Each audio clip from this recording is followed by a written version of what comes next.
سلام. توی این ویدیو میخوام 2 تا ایده پولساز و جذاب برای شروع سایت و کسب و کار آنلاین بهتون معرفی کنم. هدفم از این ویدیو اینه که شما ببینید با چه روش‌های خیلی ساده‌ای میشه کسب و کار آنلاین شروع کرد و اصلا هم نیازی به سرمایه اولیه و محصول نداره. اما به هیچ عنوان اصلا به این معنی نیست که شما دقیقاً باید همین ایده ها رو اجرا کنید و فقط همین ایده ها وجود داره. هدفم اینه که ذهن شما رو بازتر کنم و ببینید محصولاتی که اصلا حتی فکرش هم نمی کنید الان توی بازار آنلاین ایران داره به فروش میرسه و آدما خیلی راحت از روش‌هایی که حتی تا حالا بهشون فکر نکردید دارن پول در میارن. البته که با استفاده از سایت و سیستم فروش اتوماتیک شما میتونید هر محصولی رو، چه محصول فیزیکی باشه چه محصول مجازی باشه، خیلی راحت با وبسایتتون بفروشید و هیچ محدودیتی در این زمینه وجود نداره. اینا فقط 2 تا ایده فروش محصول به صورت مجازی هستند، یعنی محصولاتی هستند که حضور فیزیکی ندارن، مثل این گوشی نیستند یا مثل این موس یا هر چیزی، یک کالا نیستند، به صورت مجازی دارن به فروش میرسن و در واقع هیچ کالایی این وسط رد و بدل نمیشه. صرفا یک سری محصول مجازی هستند و آدما خیلی راحت بدون نیاز به سرمایه اولیه این بیزینس ها رو استارت زدن و الان درآمدهای خیلی خوبی هم ازش دارن. میخوام فقط ذهنتون نسبت به کسب و کار بازتر بشه و ببینید چقدر فرصت‌های مختلفی الان اطراف شما وجود داره که ازش استفاده نمی‌کنید. همیشه فکر اینید که حتما باید یک کالایی داشته باشم، من یک سرمایه اولیه‌ای داشته باشم، در صورتی که این 2 تا ایده به عنوان نمونه هیچ سرمایه اولیه‌ای نیاز ندارن و شما میتونید ایده‌هایی رو اجرا کنید که اصلا نیازی به خریدن و انبار کردن محصول نباشه.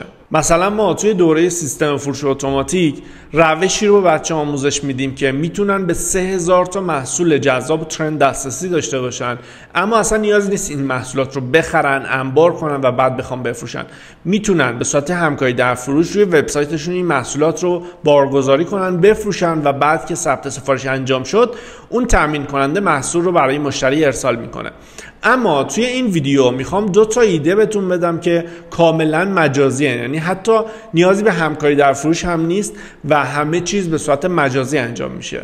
ایده اولی که میخوام بهتون معرفی کنم ایده‌ایه که اگر همین الان شما یه جستجو بزنید که در ادامه با هم میبینیم، وبسایت‌های مختلفی توی این حوزه دارن فعالیت میکنن و درآمد خیلی خوبی هم دارن و یک نمونه بسیار جذابه برای کسایی که هیچ سرمایه اولیه‌ای ندارن و میخوان توی این حوزه فعالیت کنن.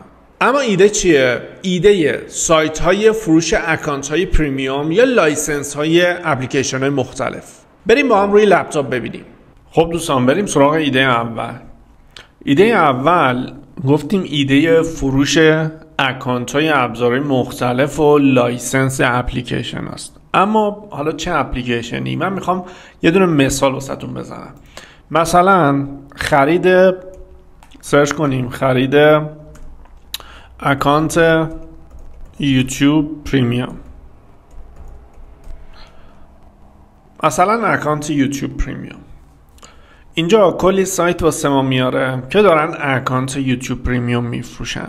حالا من اینا رو یکی یکی باز میکنم بعد بهتون میگم داستان چیه.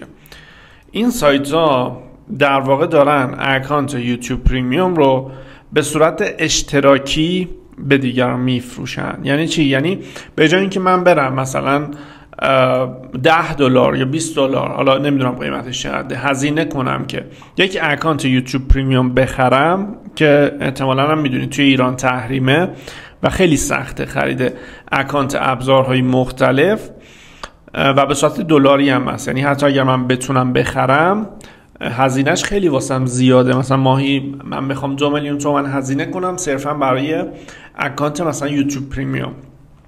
خب واسه من به صرفه تره که به صورت اشتراکی بیام از این سایت ها خریدم رو انجام بدم. به همین دلیله که من میتونم مثلا اینجا با قیمت مثلا حدوداً 130,000 تومان یا حالا توی سایت مختلف هم قیمتش فرق میکنه، مثلا 72,000 تومان یا حالا سایر اکانت ها مثلا 99,000 تومان، خیلی راحت میتونم اکانت اشتراکی اون ابزاری که مد نظرم هست رو من بیام اینجا خریداری کنم با قیمت خیلی کمتر، با پرداخت ریالی و خیلی سریع من به اون اکانتی که میخوام دسترسی داشته باشم. و مهمترین قسمتش اینه که خیلی ارزون تره نسبت به اینکه من بخوام مستقیم خریدم رو انجام بدم.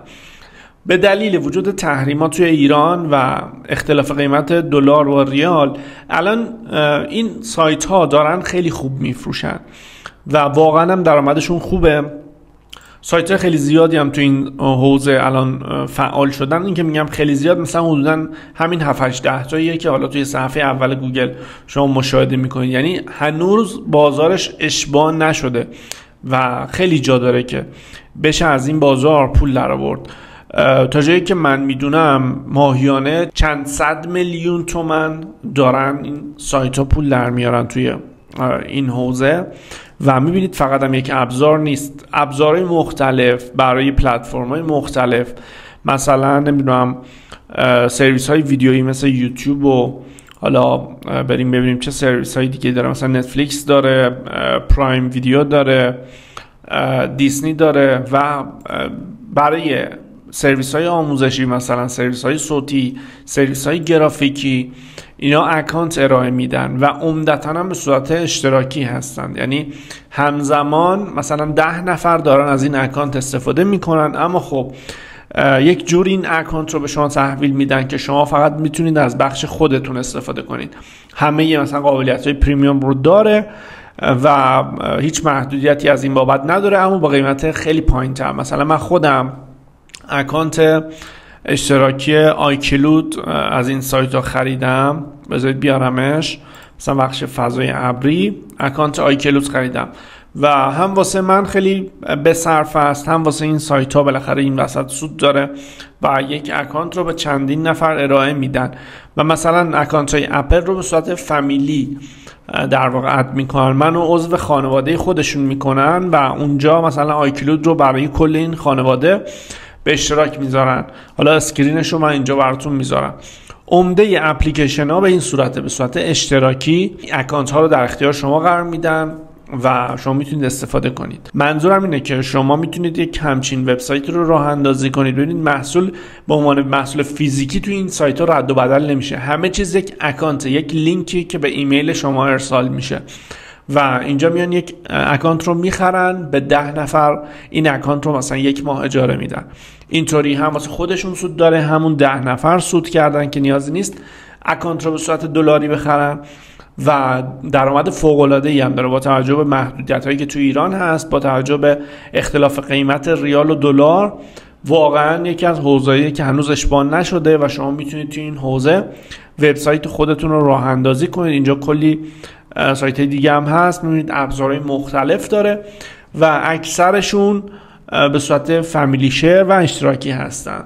توصیه میکنم حتما سر به این سایت ها بزنید. برای راه اندازیشون هم شما نیاز به یک وبسایت دارید، این که بیاید روی خرید مثلا اکانت حالا مثلا کانوا و حالا هر ابزاری، خب میان سئو میکنن، روی این کلمات کلیدی رتبه میگیرن. معمولا هم قوی تریناشون توی همین صفحه اول هستن. یعنی اگر شما صفحه دوم برید سایت قوی تو این حوزه پیدا نمی کنید یا سایت ها توی حوزه های دیگه هستند. خب یعنی خیلی رقابت کمه توی این حوزه و یکی از حوزه هاییه که هنوز اشباع نشده، بازار خیلی خوبی داره و خیلی هم خوب دارن پول در میارن. تا جایی که من اطلاع دارم ماهیانه چند صد میلیون درآمد این سایت ها هست، البته اونایی که دارن حرفه‌ای کار میکنن و واقعا یک حوزه‌ایه که ببینید هیچ کالای اینجا رد و بدل نمیشه، همه چیز مجازیه. دردسرش نهایتا ساخت اکانت و اشتراک گذاشتن به چند نفره و هر کسی که اون اکانت رو خریداری میکنه.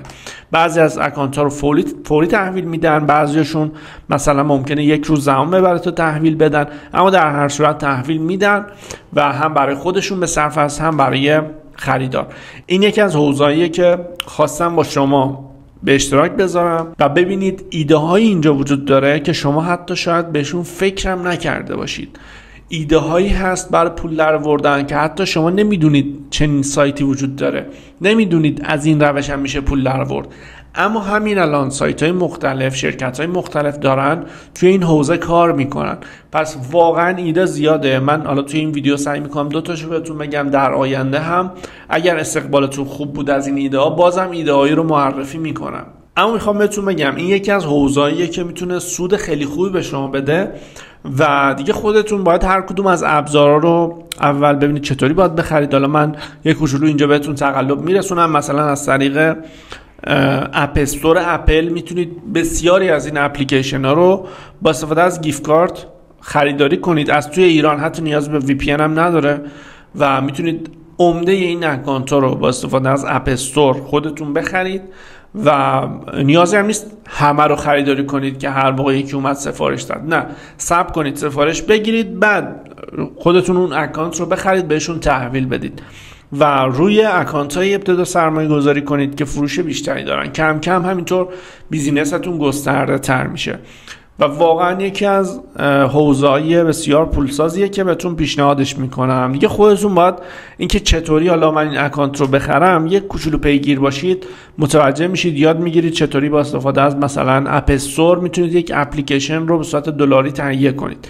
اینو خودتون پیگیر بشید با سرچ ساده میتونید توی اینترنت در بیارید اینکه چطوری مثلا افراد رو عضو فامیلی خودم کنم. اونو هم خیلی راحت با سرچ ساده یاد میگیرید. دیگه نیازی نیست من این موارد رو اینجا مثلا توی این ویدیو بهش بپردازم. همه چیز خیلی ساده است. چند تا سرچ بزنید یاد میگیرید چطوری باید اکانتاتون رو به اشتراک بذارید با دیگران و نحوه ساخت سایت و سئو کردنش و فروشش هم که توی سیستم فروش اتوماتیک من کامل توضیح دادم و شما میتونید از این روش و از این ایده برای شروع بیزینس آنلاین خودتون استفاده کنید. این از ایده اول. اما بریم سراغ ایده دوم که اتفاقا درآمدش هم دلاریه و اون هم چیزی نیست به جز سایت فروش گیفت کارت. جزئیاتش رو با هم روی سیستم ببینیم. خب بریم سراغ ایده دوم.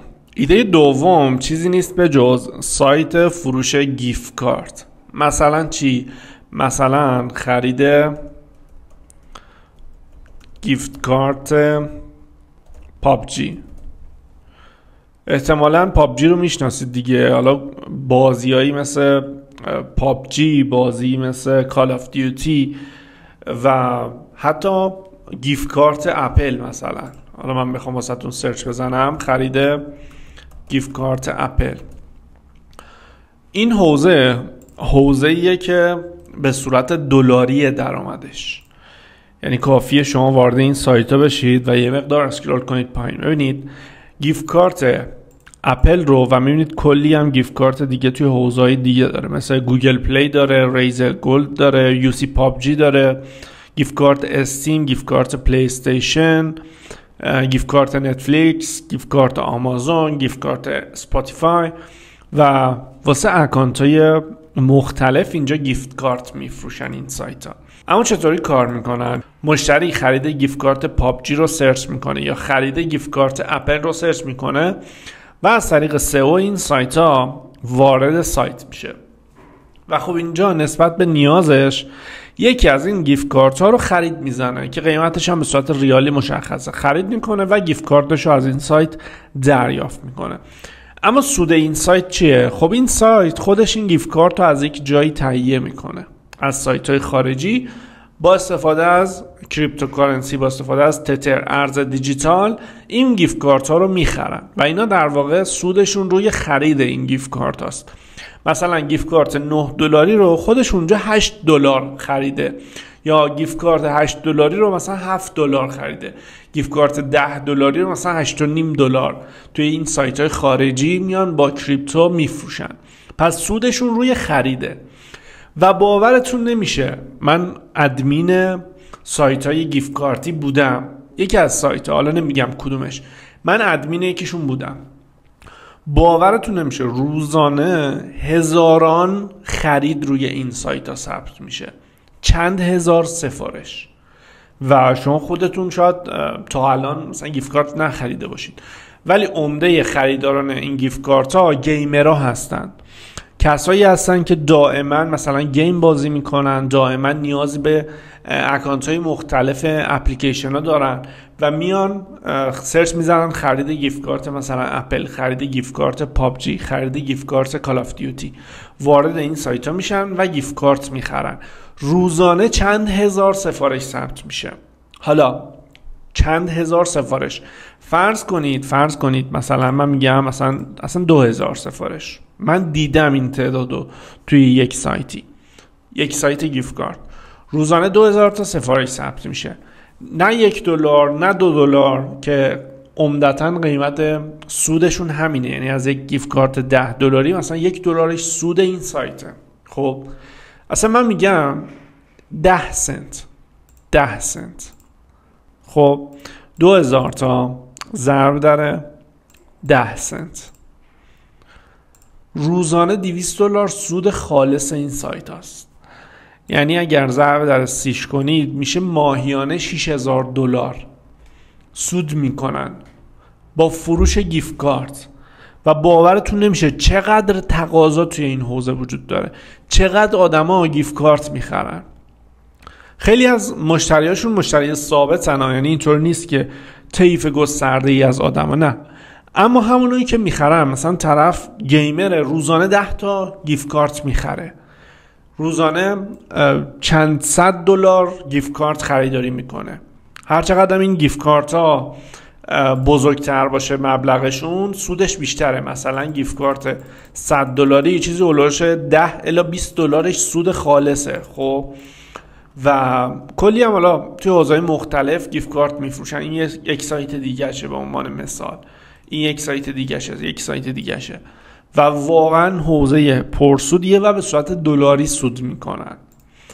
و فرض کنید ماهی $6000، ماهی $5000 یا عددهای خیلی بیشتر دارن سود میکنن. چرا؟ چون که دارن محصول رو ارزون میخرن از سایت خارجی و به ایرانی ها بالاخره با قیمت اصلی میفروشن. مثلا اگر $10 حساب کتاب کنید، قیمتش اینجا تو این سایت همون $10 میشه.